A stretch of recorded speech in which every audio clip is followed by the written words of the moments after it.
derrubamos o mato, terminou a derrubada. Agora preste atenção, meus amigos e camarada, não posso levar vocês na minha nova empreitada.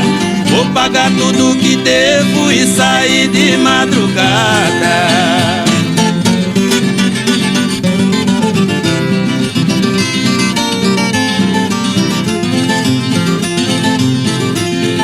A minha nova empreitada não tem mato e nem espinho, ferramentas não preciso, guarde tudo num cantinho.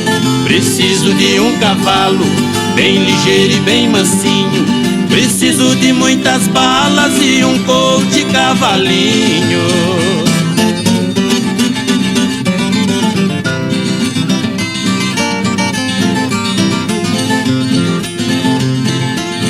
Eu nada tenho a perder, pra minha vida eu não ligo.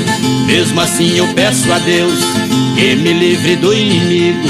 A empreitada é perigosa, sei que vou correr perigo, é por isso que não quero nenhum de vocês comigo.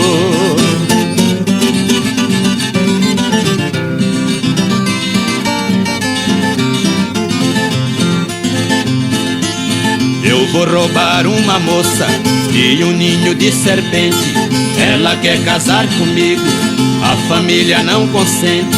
Já me mandaram um recado, estão armados até os dentes. Vai chover balas no mundo se nós topar frente a frente.